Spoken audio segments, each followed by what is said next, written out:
యోగి ఒక forest officer. అతనికి posting తమిళనాడులో ఉన్న నేలకొండ అడవుల్లో జరుగుతుంది. అదే అడవుల్లో ఎర్రచందనం చెట్లు చాలా ఉంటాయి. నేను ఉన్నంత వరకు ఎవరు కూడా ఎర్రచందనం చెట్లను దొంగిలించే అవకాశమే ఉండదు. అవును సార్, కానీ వరదరాజన్ ప్రతిసారి ఏదో ఒక దారి వెతుకుతూనే ఉన్నాడు. ఎర్రచందనం చెట్లను దొంగిలిస్తూనే ఉన్నాడు సార్. ఇప్పుడు నేను వచ్చేశాను కదా, ఇక అతను ఈ అడవిలో నుండి ఒక్క ఎర్రచందనం చెట్టును కూడా దొంగిలించడం కుదరదు. ఇక మీదట నేను స్వయంగా డే అండ్ నైట్ పెట్రోలింగ్ చేస్తాను. అదీ కాకుండా చెక్ పోస్ట్లో ఏ ఆఫీసర్ డ్యూటీలో ఉందో ముఖేష్, అతను కూడా చాలా నిజాయితీపరుడు. అలాగే సార్, పద చెక్ పోస్ట్ దగ్గరికి వెళ్దాం. కానిస్టేబుల్ ఫారెస్ట్ ఆఫీసర్ యోగిని చెక్ పోస్ట్ దగ్గరికి తీసుకువెళ్తాడు. Hello sir, good morning. మీ గురించి చాలా విన్నాను సార్. మొదటిసారి కలుస్తున్నాను. Thank you. నేను కూడా నీ గురించి చాలా విన్నాను. Thank you sir. మనం సర్చింగ్ పనులు ఇంకా పెంచాలి, ఎందుకంటే ఎర్రచందనం తస్కరీ ఇంకా జరుగుతుంది. ఇలాగే జరుగుతూ ఉందంటే ఇక ఎర్రచందనం చెట్లను చూడడం కూడా కష్టమైపోతుంది ముఖేష్. సార్, వీటన్నిటి వెనక వరదరాజు ఉన్నాడని నాకు తెలుసు సార్. అయితే నువ్వు అతన్ని ఎందుకు ఏమీ చేయడం లేదు? సార్, ఇతను ఇదే అడవిలో పుట్టి పెరిగాడు సార్. అడవిలో అణువణువు తెలుసు. ఇప్పుడు అతన్ని పట్టుకోవడానికి వెళ్ళినా అతను కనిపించకుండా మాయమైపోతాడు. కనీసం మనం ఎర్రచందనాన్ని ఈ చెక్ పోస్ట్ నుండి దాటి వెళ్ళనీయకుండా అయితే అడ్డుకోగలం కదా. అవును సార్, నేను సెక్యూరిటీ కోసం అడిగాను సార్. వచ్చే వారం నుండి ఇక్కడ మరో 2 కానిస్టేబుల్ కూర్చుంటారు సార్. ఎర్రచందనం దొంగతనం ఇంకా ఆగిపోతుందని అనుకుంటున్నాను సార్. మనం కలిసి పనిచేస్తే తప్పకుండా ఆగిపోతుంది. ఆ రోజు నుండి ఫారెస్ట్ ఆఫీసర్ స్వయంగా డ్యూటీ టైంలో అడవుల్లో చెక్ పోస్ట్ దగ్గర పెట్రోలింగ్ చేస్తూనే ఉంటారు. రాత్రి వేళల్లో కూడా వెళ్లేవారు. ఇక్కడ అడవిలో తిష్ట వేసుకుని కూర్చున్న వరదరాజుకి యోగి గురించి వివరాలు తెలుస్తాయి. అన్నా, ఆ యోగి అడవిలో రాత్రి పగులు పెట్రోలింగ్ చేస్తున్నాడన్నా. ఇప్పుడు మనం ఎర్రచందనం ఎట్లా కొడతాం? ప్రతి సమస్యకు ఒక పరిష్కారం ఉంటుంది సామే. వరదరాజన్ స్వామి చెవులో ఏదో రహస్యం చెప్తాడు. తర్వాత రాత్రి వేళ చీకట్లో స్వామి ఫారెస్ట్ ఆఫీసర్ ఆఫీస్ దగ్గరికి వెళ్తాడు. అక్కడ తను ఎవరికోసమో ఎదురు చూస్తాడు. కాసేపటి తర్వాత అక్కడికి గార్డ్ వస్తాడు. ఇదిగో సారు, అన్న నీకోసం మిఠాయిలు పంపించినాడు. దానికి బదులుగా నువ్వు మాకు సరైన సమయానికి సమాచారాన్ని అందిస్తూ ఉండు. నీకు వారం వారం మిఠాయిలు అందుతూనే ఉంటాయి సారు. అన్నకి ధన్యవాదాలు చెప్పండి. అలాగే సారు. స్వామి సంతోషంగా అడ్డాకి తిరిగి వెళ్తాడు. వెళ్లి వరదరాజన్కి మొత్తం చెప్తాడు. ఇప్పుడు ఆ ఫారెస్ట్ ఆఫీసరు మనల్ని ఏం చేస్తాడో నేను చూస్తానురా. అవునన్నా. ఆ రోజు రాత్రి నుండి వరదరాజన్ అలాగే అతని మనుషులు ఎర్రచందనం చెట్లను నరకడం మొదలు పెడతారు. ఇక్కడ కానిస్టేబుల్ వరదరాజన్ కి మెసేజ్ చేసి ఫారెస్ట్ ఆఫీసర్ లొకేషన్ ని చెప్తూ ఉంటాడు.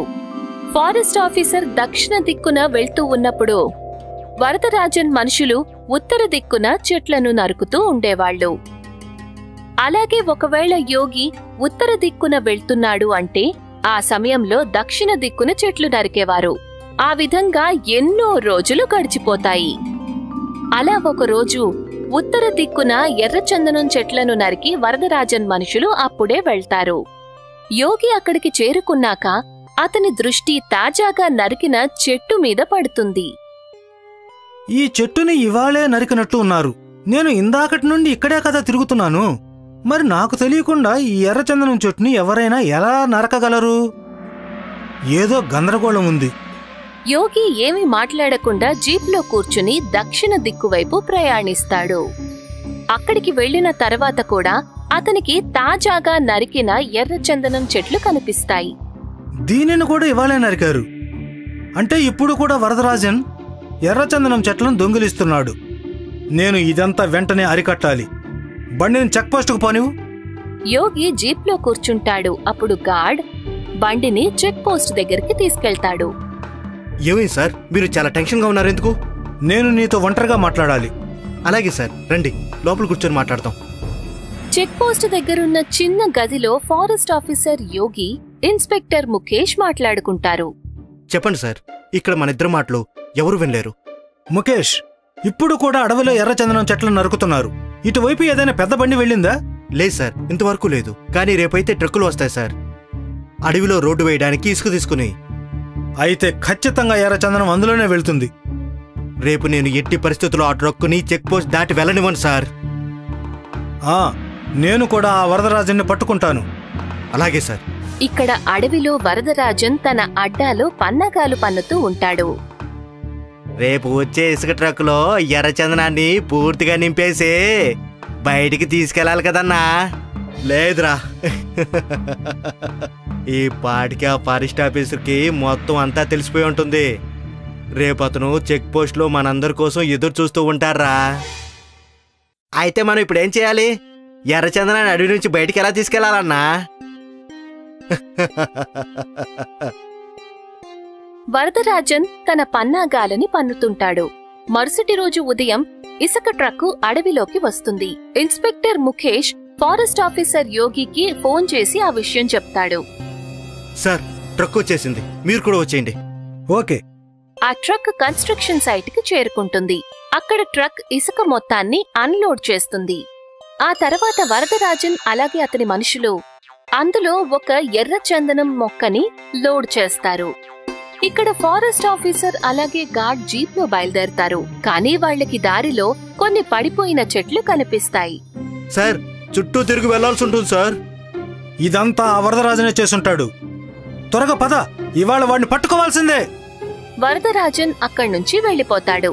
ఫారెస్ట్ ఆఫీసర్ యోగి అక్కడికి చేరుకునేసరికి ట్రక్ కూడా అక్కడ్నుంచి వెళ్లిపోతుంది. చెక్ పోస్ట్ దగ్గరకు పోనివ్వు. యోగి ఇన్స్పెక్టర్ ముఖేష్ కి కాల్ చేస్తాడు. ముఖేష్, వాళ్ళు బయలుదేరారు, ఇక నువ్వే వాళ్ళని ఆపాలి. అలాగే సార్. ఇన్స్పెక్టర్ ముఖేష్ తన మనుషులతో పాటు చెక్ పోస్ట్ దగ్గర సిద్ధంగా ఉంటాడు. ట్రక్కు నెమ్మదిగా చెక్ పోస్ట్ దగ్గరికి చేరుకుంటుంది. చెక్ పోస్ట్ దగ్గర ముఖేష్ ఇంకా మిగతా పోలీసులు తుపాకీలతో సిద్ధంగా ఉంటారు. డ్రైవర్ పోలీసులను చూసి బండిని వెంటనే ఆపేస్తాడు. అంతలో వెనక నుంచి ఫారెస్ట్ ఆఫీసర్ జీప్ ని తీసుకొచ్చి ఆపుతాడు. ట్రక్కుని అన్ని వైపుల నుంచి చుట్టుముడతారు. కానిస్టేబుల్, చెక్ చేయి, ట్రక్ లోపల ఏముందో. కానిస్టేబుల్ ట్రక్ లోపలికి ఎక్కుతాడు. సార్, ఇక్కడ ఎర్రచందనం అయితే ఉంది సార్, కానీ ఒక్కడే ఉంది. ఏంటి? ఇన్స్పెక్టర్ కూడా ట్రక్కులోకి ఎక్కి చూస్తాడు. అక్కడ వాళ్లకి ఒక్కటే ఎర్రచందనం మొక్క కనిపిస్తుంది. సార్, మీరు ఇలా రండి. ఇప్పుడు ఫారెస్ట్ ఆఫీసర్ యోగి కూడా ట్రక్కులోకి ఎక్కుతారు. అతను కూడా అదంతా చూసి ఆశ్చర్యపోతారు. ఆ వరదరాజన్ ఈసారి కూడా మనల్ని మళ్లీ మోసం చేశాడు. ఇక ఇక్కడ వరదరాజన్ తన మనుషులందరితో కలిసి అంతవరకు వాళ్లు నరికిన ఎర్రచందనం మొక్కలను నదిలో పడవలో పెట్టుకొని అడవిలో నుంచి దాటించేస్తాడు. నన్ను ఎవ్వరూ ఆపలేరు. ఎర్రచందనం నాకు మాత్రమే సొంతం.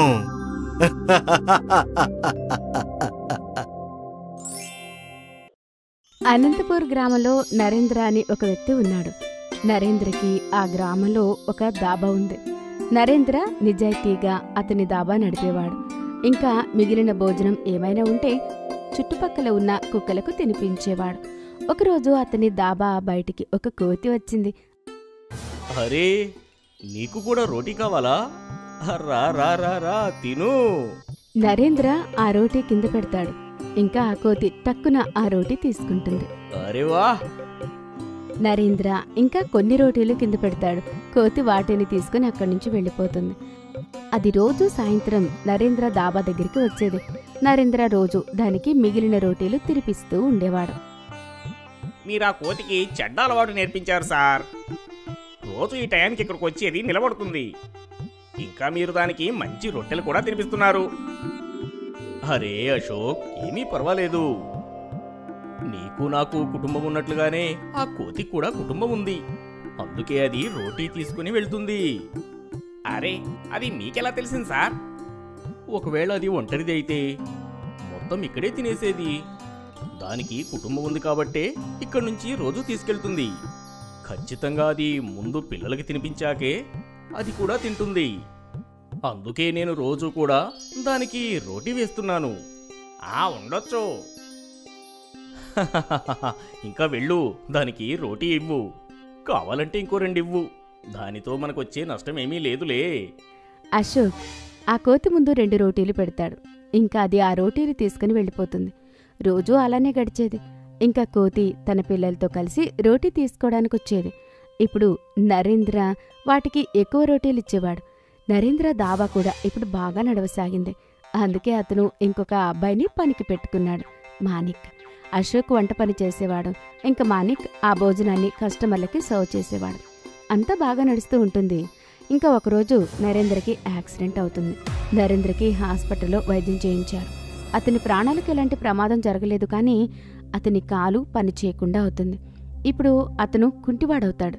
నరేంద్ర భార్య సుధా ఏడ్చి చాలా బాధపడుతూ ఉంటుంది. తెలీదు భగవంతుడికి మా మీద ఎందుకు ఇంత పగో, మాకెందుకు ఆయన ఇంత అన్యాయం చేశాడు.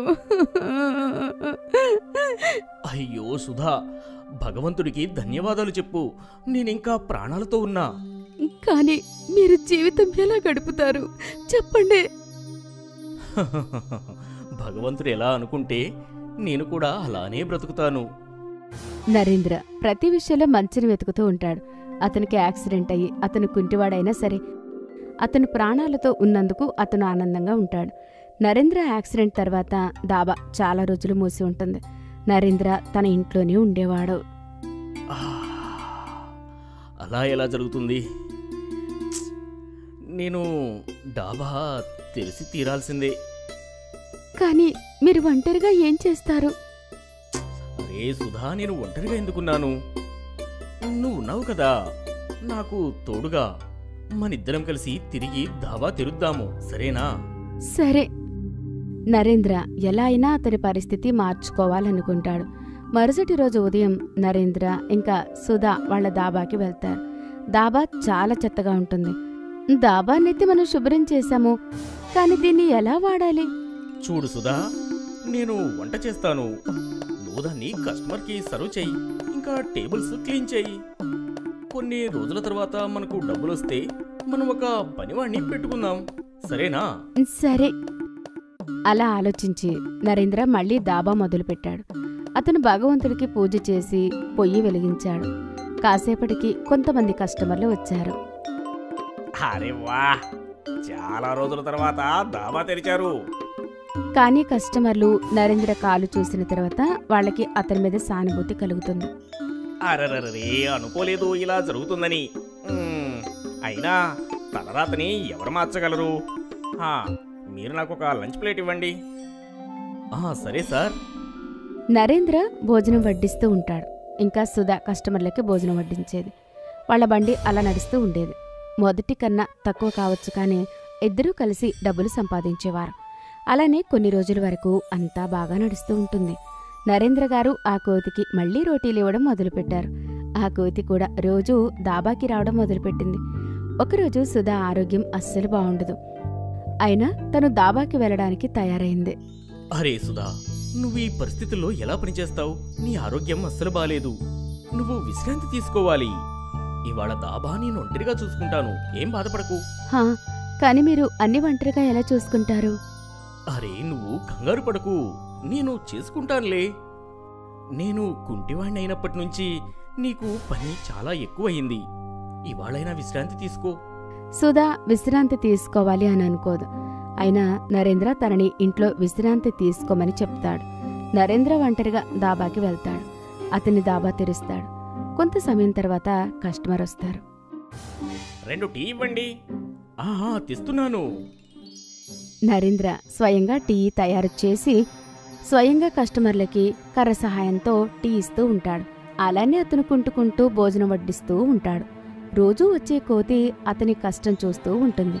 తెలీదు కోతి ఏమాలోచిస్తుందో. అది చెట్టు మీద నుంచి దాబా వైపుకు వెళ్ళి అది నరేంద్ర చేతి నుంచి భోజనం తీసుకుని అదే స్వయంగా కస్టమర్లకు ఇచ్చింది. నరేంద్ర ఆశ్చర్యపోతాడు. అతనికి అర్థం కాదు అసలుకి కోతి ఎలా ఎందుకిస్తుంది అని. కోతి అక్కడే కింద కూర్చుంటుంది.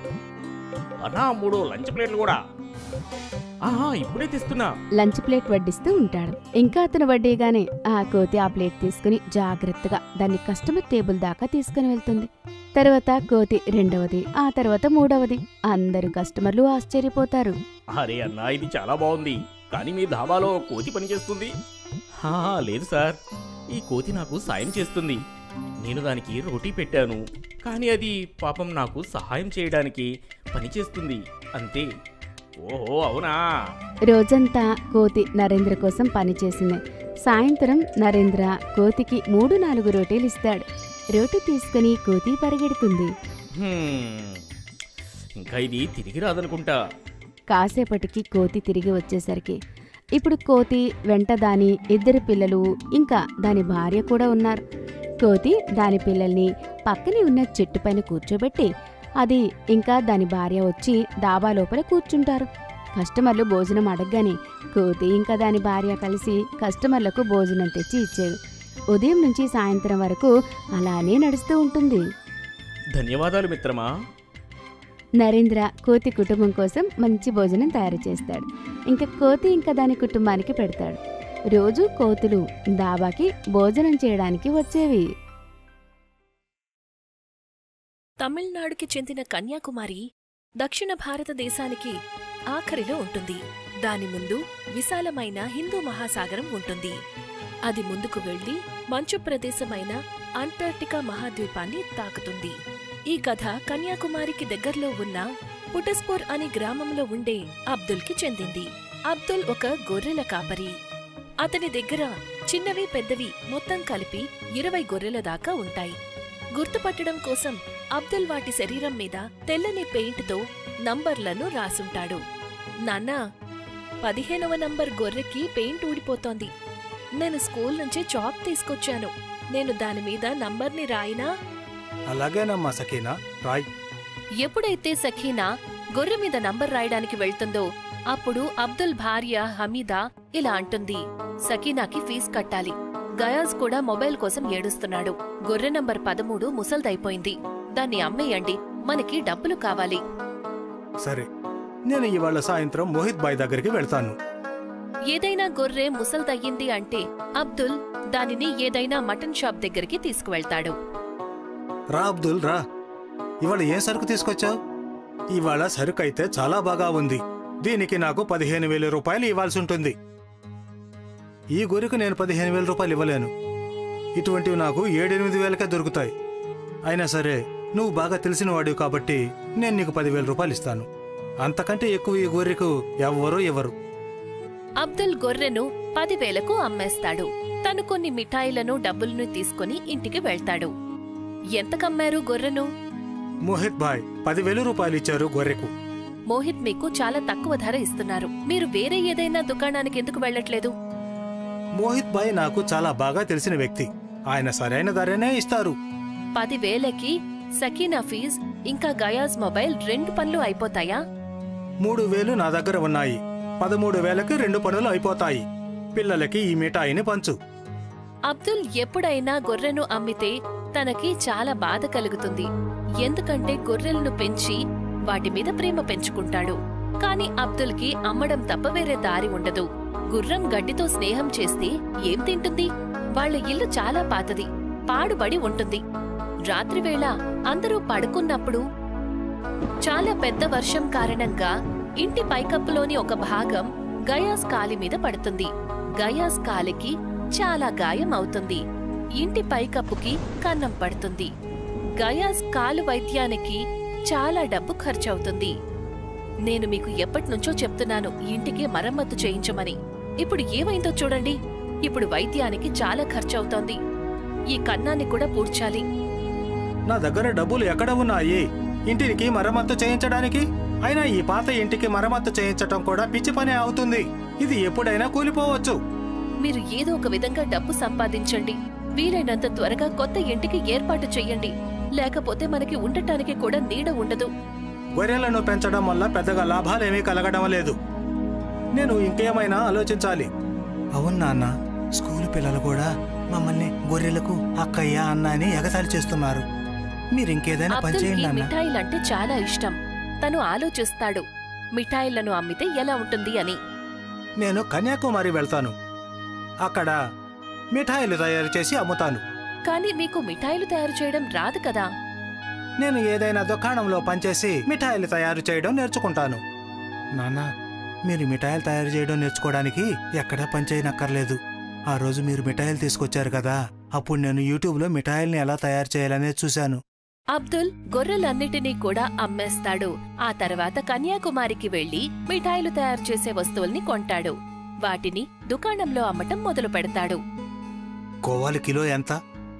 1 కిలో 200. మా పిల్లలకి రంగురంగుల మిఠాయిలంటే చాలా ఇష్టం. నీ దగ్గర రంగురంగుల మిఠాయిలున్నాయా? ప్రస్తుతానికైతే లేవు బాబు, కానీ త్వరలోనే దొరుకుతాయి.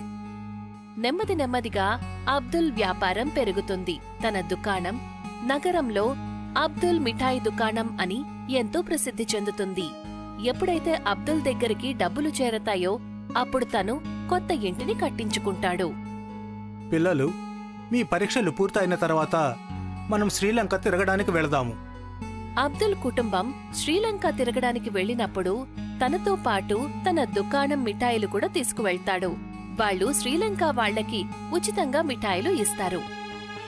చెప్పండి సార్, మా మిఠాయిలు ఎలా ఉన్నాయి? మీ మిఠాయిలు చాలా అద్భుతంగా ఉన్నాయి. ఇక్కడ మా ఊర్లో అలీ అనే అతను మిఠాయిలు అమ్ముతాడు. కాని ఇవాళ నాకు తెలిసింది అలీ మిఠాయిల్లో రుచే లేదు అని. అబ్దుల్ కుటుంబం కూడా అలీ మిఠాయిలు తిని చూస్తారు. ఛీ, ఇది చాలా చేదుగా ఉంది. దీన్ని నేను మింగలేకపోతున్నాను. నాన్నా, కన్యాకుమారిలో మీ దుకాణం ఫేమస్ అయిపోయింది. ఆ దుకాణం పనివాళ్లకి అప్పగించి మీరు ఇక్కడ కొత్త దుకాణం తెరవండి. నువ్వు సరిగ్గా చెప్పావు సఖీనా. ఇప్పుడు మనం బిజినెస్ ని శ్రీలంకలో పెడదాము. అబ్దుల్ భారతదేశం నుంచి మిఠాయిలు తెప్పించి శ్రీలంకలో వ్యాపారం మొదలు పెడతాడు. శ్రీలంకలో కూడా అబ్దుల్ వ్యాపారం ఎంతో వేగంగా విస్తరిస్తుంది. అలీ మిఠాయిల్ని అక్కడి వాళ్లు పట్టించుకోవడం మానేస్తారు. అలీ ఒకరోజు అబ్దుల్ దగ్గరికి వెళ్తాడు. చూడు భాయ్, నువ్వు నీ మిఠాయిల్ని ఎలా తయారు చేస్తావు? నీ పద్ధతిని నేను నేర్చుకోవాలనుకుంటున్నాను. నీకు స్వాగతం మిత్రమా. నేను నీకు ప్రతి ఒక్కటి చక్కగా చెప్తాను, నేర్పిస్తాను. అలీ అబ్దుల్ మిఠాయిని తయారు చేసే ప్రాసెస్ ని పూర్తిగా చూస్తాడు. తనకి అంతా అర్థమవుతుంది.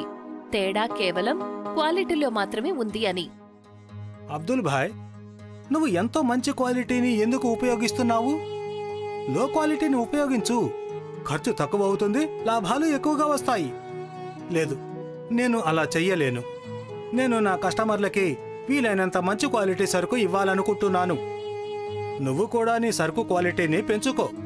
చూడు, ఒకవేళ నువ్వు నేను కూడా లో క్వాలిటీ సరుకును ఉపయోగిస్తే అప్పుడు ఎవరికి కూడా క్వాలిటీ గురించి తెలియదు.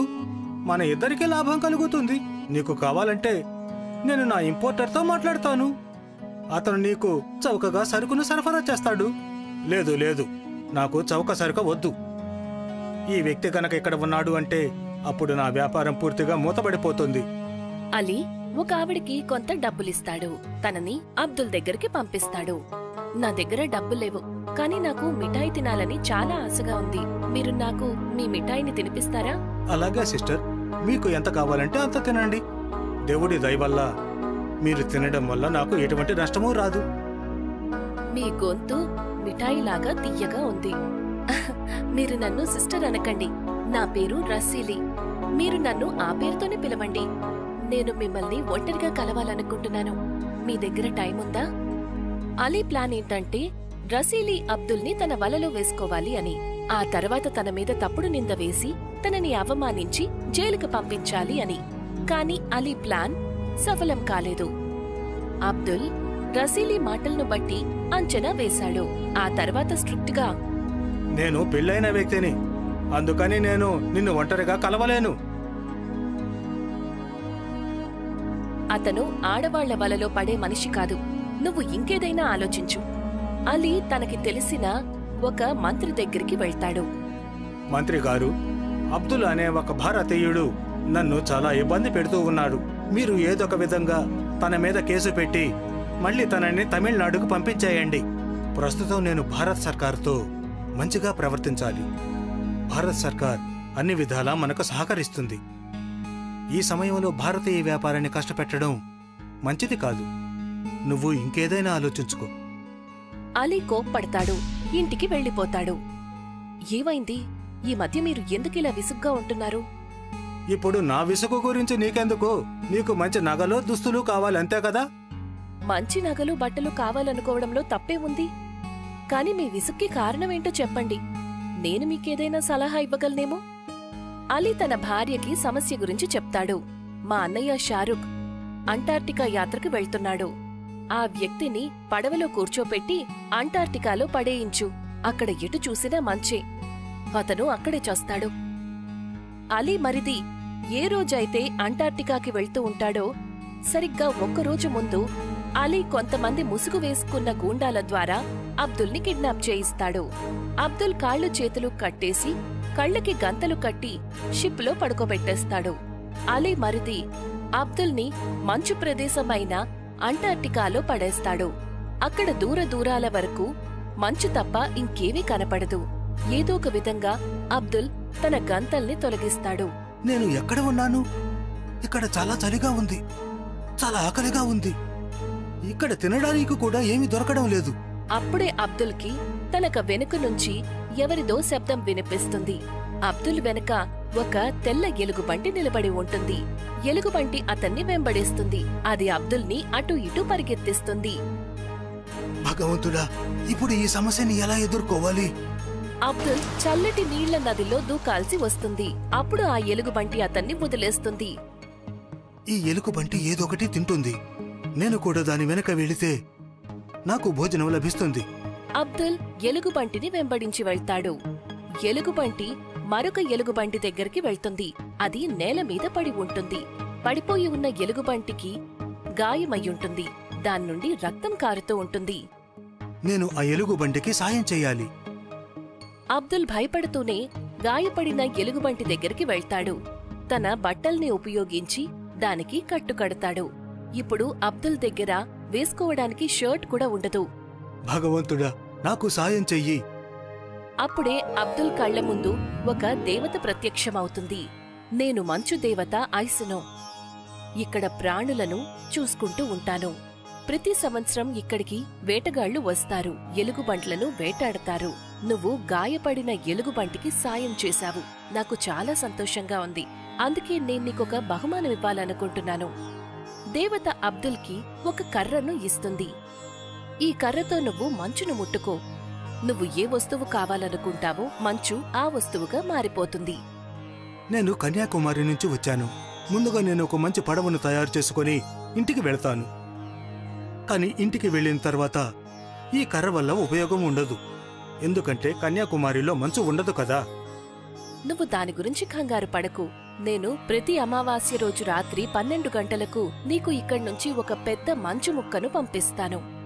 అబ్దుల్ తన మనసులో పడవను తలుచుకుని ఒక పెద్ద మంచు ముక్కను కర్రతో ముట్టుకుంటాడు. ఆ మంచు ముద్ద పడవగా మారిపోతుంది. అబ్దుల్ పడవలో ప్రయాణిస్తూ కన్యాకుమారికి చేరుకుంటాడు. నాన్న, మీరెక్కడికి వెళ్ళిపోయారు? మేము మీకు ఎన్నోసార్లు ఫోన్ చేశాము. బాబు, ఎవరో నన్ను అంటార్కటికా తీసుకెళ్లి వదిలేశారు. కాని ఇప్పుడు అంతా బాగానే ఉంది. నీకు, సఖీనాకి, అలాగే మీ అమ్మకి ఏమైనా అవసరం ఉంటే నాకు కాగితం మీద రాసి ఇవ్వండి. అమావాస్య రోజు రాత్రి అబ్దుల్ సముద్ర తీరానికి వెళ్లి నిలబడతాడు. తను చూసేసరికి ఒక పెద్ద మంచు ముక్క నీళ్ల మీద తేలుతూ అతని వైపు వస్తుంది. అబ్దుల్ ఆ మంచు ముక్కను చాలా ముక్కలుగా చేస్తాడు. ఆ తర్వాత దాంతో మిఠాయిని తయారు చేస్తాడు. తన చేత్తో తయారు చేసిన మిఠాయి ఎంత రుచిగా ఉంటుందో ఆ మంచు మిఠాయి కూడా అంతే రుచిగా ఉంటుంది. ఆ మంచు ముక్కలతో తనొక కార్ని తయారు చేసుకుంటాడు. కొన్ని రోజుల తర్వాత అబ్దుల్ శ్రీలంకకి వెళ్తాడు. ఈసారి తను తన దుకాణానికి ఖరీదైన కార్లో వెళ్తాడు. అలీ అదంతా చూసి ఆశ్చర్యపోతాడు. షారుఖ్, నువ్వు అబ్దుల్లాని అంటార్కిటాలో వదిలిపెట్టలేదా? నేను అతను అక్కడే వదిలిపెట్టాను. మరి అయితే అతను వెనక్కి ఎలా వచ్చాడు? నాకేం తెలుసు. పడవ లేకుండా సముద్రం దాటి ఇక్కడ దాకా ఎలా వచ్చాడో. అబ్దుల్ దగ్గర ఇప్పుడు మిఠాయిలకు ఏమాత్రం లోటు లేదు. అతను మంచుతో ఎన్ని మిఠాయిలు కావాలంటే అన్ని మిఠాయిలు తయారు చేస్తాడు. అతనికి ఎటువంటి నష్టమూ జరగదు. ఏంటి అబ్దుల్ భాయ్, ఎలా ఉన్నావు? నేను బాగానే ఉన్నాను. నువ్వెలా ఉన్నావు? నేను కూడా బాగానే ఉన్నాను. మీ మిఠాయిల క్వాలిటీ మరింత బాగా ఉంది. అద్దంలాగా మెరిసిపోతున్నాయి, అచ్చం మంచులాగా. నువ్వు సరిగ్గా చెప్పావు. నేను ఈ మిఠాయిల్ని మంచుతోనే తయారు చేస్తున్నాను. మిఠాయిల్ని మంచుతో తయారు చేస్తున్నావా? అంటే నీ ఉద్దేశం ఏంటి? అబ్దుల్ అలీకి మంచు గురించి, మాయాకర్ర గురించి చెప్తాడు. అయితే అబ్దుల్ భాయ్, ఆ కర్రను నాకు కొన్ని రోజులు నాకివ్వచ్చు కదా? నేను కూడా మంచుతో మిఠాయిలు తయారు చేస్తాను. ఆ కర్రను నేను నీకైతే ఇవ్వలేను. ఎందుకంటే నువ్వు దాన్ని ఎక్కడైనా పారేస్తే నాకు చాలా నష్టం జరుగుతుంది. నువ్వు ఒక పని చెయ్యి. నువ్వు అమావాస్య రోజు రాత్రి కన్యాకుమారికి రా. నేను మంచుతో మిఠాయిలు తయారు చేస్తాను. నీకు తక్కువ ధరకే అమ్ముతాను. అప్పుడు నీకు కూడా వ్యాపారం జరుగుతుంది. నేను తనని అంటార్టికాకి చావమని పంపించాను, కానీ ఇతను వరంతో తిరిగి వచ్చాడు. ఇప్పుడు నా మీద దయ చూపిస్తున్నాడు. నేను అంటార్టికా వెళ్లి ఆ దేవి నుండి మాయకర్రను తెచ్చుకుంటాను. అలీ తన మరిది షారుఖ్తో పాటు అంటార్టికాకి చేరుకుంటాడు. షారుఖ్, నువ్వు ఒక ఎలుకబంటిని గాయపరచు. ఆ తర్వాత నేను దానికి సాయం చేస్తాను. అప్పుడు దేవత ప్రసన్నురాలై నాకు వరాన్ని ఇస్తుంది. అప్పుడు నేను కూడా అబ్దుల్లాగా ధనవంతుడవుతాను. షారూఖ్ ఒక ఎలుగుబంటిని వేటాడి దాన్ని గాయపరుస్తాడు. అలీ ఎలుగుబంటి దగ్గరికి వెళ్లి దానికి మందు వేస్తాడు.